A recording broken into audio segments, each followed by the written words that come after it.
नमस्कार, भारत लाइव देख रहे हैं आप। बिहार में एक पार्टी दूसरे पार्टी के विधायकों को तोड़ने की बात लगातार करती रही है। ये शुरू से होता रहा है। जब भी कोई सत्ता में काबिज होता है, गठबंधनों का दौर है, तो गठबंधन होते हैं, गठबंधनों से सरकार चलती है। इसलिए शायद सरकार बहुत स्टेबल नहीं हो पाती है। गठबंधन के घटक दलों का आपस में समन्वय बड़ा महत्वपूर्ण हो जाता है। अगर ये समन्वय लड़खड़ाता है तो कई बार हमने देखा है कि सरकारें ध्वस्त हो जाती हैं। हालांकि बिहार में फ़िलहाल जो गठबंधन चल रहा है उसकी वजह से सरकार 2.5 साल का अपना कार्यकाल पूरा कर चुकी है। आने वाले समय में जो बचा हुआ कार्यकाल है उसे भी पूरा करने का दावा किया जा रहा है। लेकिन जदयू भाजपा के बीच कई मुद्दों पर लगातार जो आपसी द्वंद्व है वो ये कहानी कहता है कि ये गठबंधन कभी भी धराशायी हो सकता है। हालांकि बिहार में राजद एक बड़ी पार्टी है, एग्जिट पोल में सरकार भी बना रही थी, लेकिन रिजल्ट्स उसके फेवर में नहीं गए।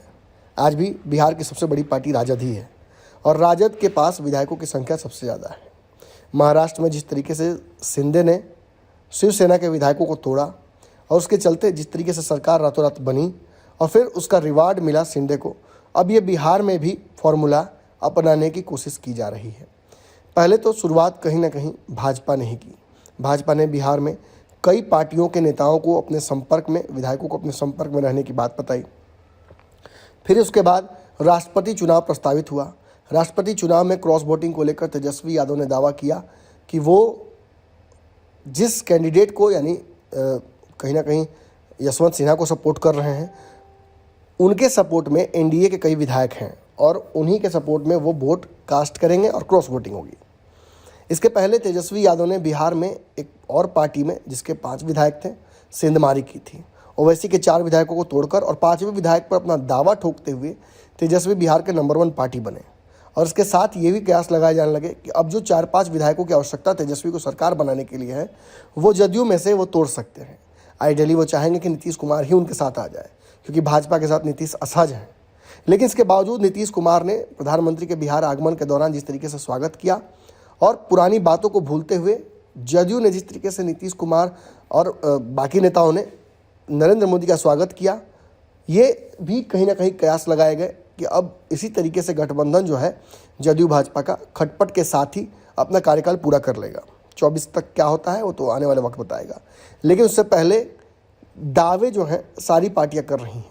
क्रॉस वोटिंग में तेजस्वी यादव के विधायकों द्वारा एनडीए की तरफ वोट किए जाने का दावा करने के बाद भाजपा ने ये स्पष्ट कर दिया, संजय जायसवाल ने तो ये भी कह दिया कि कई विधायक राजद के संपर्क में हैं जो किसी भी वक्त पाला बदल सकते हैं।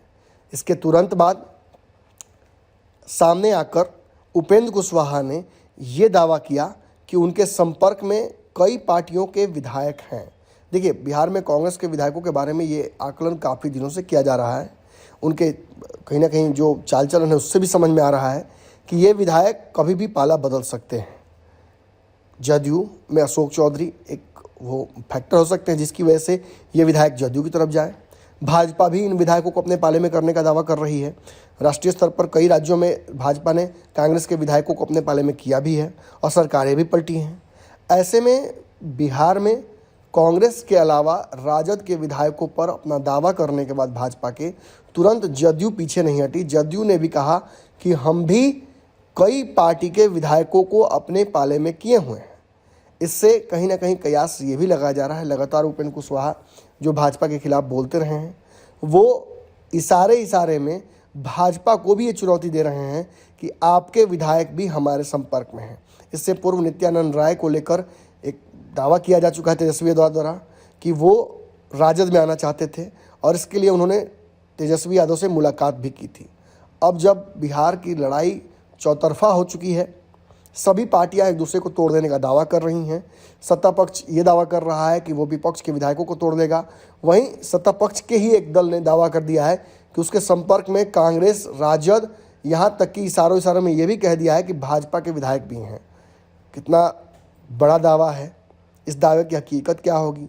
क्या आने वाले समय में नीतीश कुमार, जिनके विधायकों की संख्या भाजपा के आधे के बराबर है, क्या उस डिफरेंस को वो पाट पाएंगे? क्या बाकी दलों के विधायकों को तोड़ने के अलावा क्या वो भाजपा के विधायकों को भी तोड़ सकते हैं? या आरसीपी सिंह जो कि अपना शक्ति प्रदर्शन कर रहे हैं जहानाबाद में, जिन्हों ने भीड़ लगाई और जदयू के बड़े जत्थे के अपने पाले में करके यह एहसास कराया कि वो भाजपा के तुरुप के इक्के बन सकते हैं। एकनाथ शिंदे बनने का भी दावा उन्होंने कहीं ना कहीं कर दिया है। ऐसे में उपेंद्र कुशवाहा के दावों की हकीकत जल्द ही सामने आ जाएगी। ओजे एगो घंटी बा, ओकरा बटन दबा देला से कुल सटीक और मारक खबर रुआ मुफ्त में मिल जाई। अगर रुआ पत्रकारिता के हमनी के नया प्रयोग में सहयोग कर चाहतानी तो ज्वाइन बटन दबा दी। पेटीएम नंबर नोट कर ली 9386816700। धन्यवाद।